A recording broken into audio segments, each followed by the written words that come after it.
अस्सलाम वालेकुम नाजरीन।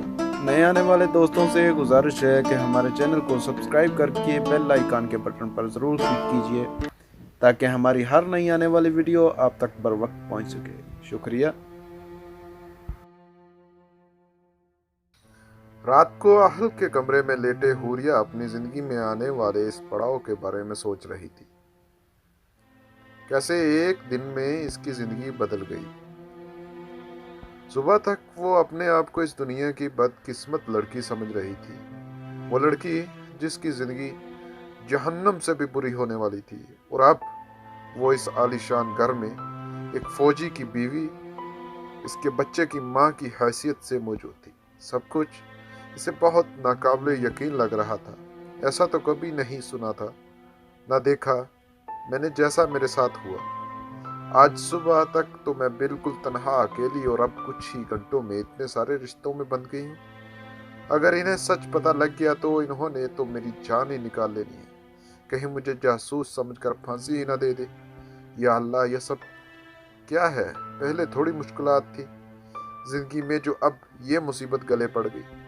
मैं सुबह ही इन्हें सारी सच्चाई बता दूंगी और यहाँ से चली जाऊंगी। लेकिन मैं किधर जाऊंगी?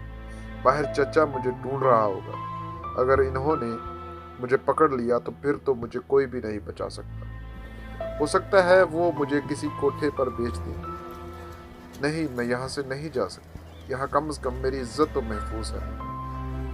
और वैसे भी इन्हीं कौन बताएगा मेरी सच्चाई सिवाय मेरे या इनके बेटे की। और वो तो 3 साल से पहले नहीं आएगा।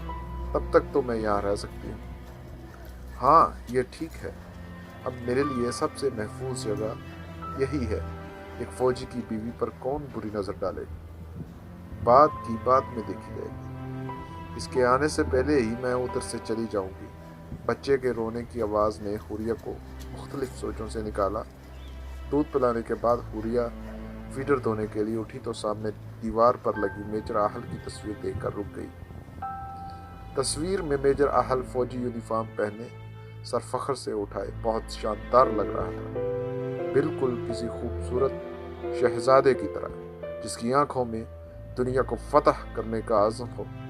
ऐसी ही एक तस्वीर बेड की साइड के दराज पर भी रखी थी, जिसमें वो ब्लैक सूट में एक हाथ पेंट की जेब में डाले और दूसरे हाथ में गिलास पकड़े, जिसमें आधे से भी थोड़ा जूस था, खड़ा था। हुरिया इसकी दीवार पर लगी तस्वीर के सामने खड़ी होकर कहने लगी, तुम्हें तो पता भी नहीं कि यहाँ तुम्हारे घर में एक लड़की तुम्हारे नाम पे रह रही है। तुम वहाँ दुश्मनों से लड़ने में मसरूफ हो और यहाँ कोई तुम्हारी दुनिया में शामिल हो गया। क्या तुम इससे सब के लिए मुझे माफ कर सकोगे? तस्वीर की बोलती आंखों से नजरें चुराकर, सर झटक कर हुरिया फीडर धोने। अगली सुबह हुरिया की आंख काफी देर से खुली। सारी रात वो वक्फे वक्फे से उठकर बच्चे को दूध पिलाने और बार बार जागने की वजह से इसका सर काफी भारी हो रहा था और इससे सर में शदीद दर्द भी था। बच्चे को अच्छी तरह कंबल से लपेट कर और दोनों साइड में कुशन रखकर फ्रेश होकर वो बाहर निकली। इस वक्त उसे चाय की बहुत तलब थी। इसका कमरा ऊपर दूसरी मंजिल पर था और वो किचन नीचे। वो किचन में आई और चाय बनाकर बाहर हॉल में बैठकर पीने लगी। इसी वक्त इन्होंने कर्नल को अखबार हाथ में लिए आते देखा। तभी उसने चाय का कप टेबल पर रखा और कर्नल साहब को सलाम किया। कर्नल साहब ने इसके सलाम का जवाब खुशदिली से दिया। इनका लहजा कल की निस्बत आज काफी बेहतर था। तभी हुरिया ने हिम्मत करके कर्नल साहब से पूछा, क्या आप चाय पिएंगे? नहीं बेटा, मैं पी चुका हूँ। हुरिया को समझ नहीं आई कि अब क्या कहे। इसे इनके रवैये से इस बात का तो अंदाजा हो गया था कि वो अपने बेटे से बहुत ज्यादा नाराज है। पसंद की शादी की वजह से अगर बेटे से नाराज हैं तो जाहिर है वो बहू से भी होंगे। और हुरिया इनकी नाराजगी अफोर्ड नहीं कर सकती, तब तक तो बिल्कुल नहीं जब तक इसने उनके घर में रहना था। इस घर के लोगों से ताल्लुकात बेहतर करने का फैसला उसने रात को ही कर लिया था, क्योंकि अब वो उन्हीं के ही रहमो करम पर थी। आपने नाश्ता कर लिया है? हुरिया ने बात बढ़ाने की खातर पूछा। मैं रोज़ाना 8 बजे ही नाश्ता कर लेता हूँ बेटे। इनके जवाब पर हुरिया को शर्मिंदगी हुई और वह कहने लगी, मैं भी रोज़ जल्दी ही उठ जाती हूँ, लेकिन रात को हमद बार बार उठ रहा था। इसी वजह से नींद भी नहीं आई और मेरे सर में काफ़ी दर्द भी था, तो मैं चाय पीने लगी। मैं इंशाल्लाह कल से आपका नाश्ते में साथ दूंगी। हुरिया की बात सुनकर कर्नल साहब मुस्कुराए और अखबार का पेज उलटते हुए कहने लगे, कोई बात नहीं बेटे, बच्चे छोटे ऐसे ही होते हैं। आप अपनी नींद मुकम्मल करके उठा करें।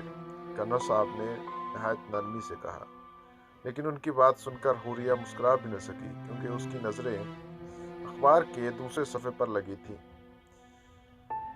वो खबर पढ़ के हुरिया साकत हो गई थी। इतनी जल्दी इसे इस सब की उम्मीद नहीं थी। वो कर्नल साहब से अखबार लेकर पूरी खबर पढ़ना चाहती थी, लेकिन उनसे मांगने की हिम्मत भी नहीं हुई। बिलाखिर इसकी मुश्किल कुदरत ने आसान की। कर्नल साहब को फ़ोन बजने लगा और वो अखबार मेज़ पर रखकर कॉल सुनने के लिए उठ गए। इनके जाने के बाद हुरिया ने अखबार उठाया और वो खबर बार बार पढ़ी। इसे यकीन नहीं हो रहा था कि किस्मत में यूं भी मेहरबानी हो सकती है। इसकी मुश्किलों का खात्मा यूं इतनी जल्दी हो सकता है। लेकिन यह सच था। इस खबर के मुताबिक रात जुए के अड्डे पर जवारियों की लड़ाई में 2 लोग मारे गए, जिनमें से एक इसका चचा था। मरने वालों की तस्वीर भी साथ थी। हुरिया बार बार खबर पढ़कर अपने आज़ाद होने का यकीन कर रही थी। अब मैं आज़ाद हूँ, अब मैं खुलकर सांस ले सकती हूँ। अब मुझे उधर रहने की ज़रूरत नहीं। मैं अभी इन्हें सारी सच्चाई बता देती हूँ और यहाँ से चली जाती हूँ। हाँ, इससे पहले कि वो मेजर आकर मुझे जासूस या दहशतगर्द समझकर फांसी पर लटका दे, मुझे यहाँ से चले जाना चाहिए। हुरिया अपने मुस्तकबिल की सोचों में गिरी हुई थी। तभी कर्नल साहब आए और हुरिया से कहने लगे, बेटा अब जाकर तैयार हो जाए और बच्चे को भी तैयार करें। मेरी बहन और इनकी फैमिली आ रही है आपसे मिलने। शाबाश, जल्दी करें और वो रास्ते में ही है। बाबा, मुझे आपसे ज़रूरी बात करनी है, आप प्लीज़ मेरी बात सुन लें। हुरिया ने सच बताने की कोशिश की, लेकिन तभी हमद के ज़ोर ज़ोर से रोने की आवाज़ आने लगी और हुरिया की बात दरमियान में ही रह गई। बेटा आप जाएं, पहले हमारे पोते को तैयार और खुद भी तैयार हो जाएं। मेहमान बस आने ही वाले हैं, बाकी बातें बाद में करते हैं। कर्नल साहब की बात सुनकर हुरिया सर हिलाती बाहर की तरफ बढ़ गई, जहां छोटा सा हमद रो कर यह एहसास दिला रहा था कि इसे माँ की ज़रूरत है, इसे हुरिया की ज़रूरत है। बच्चे को देखकर हुरिया को अपना दिल पिघलता हुआ महसूस हुआ।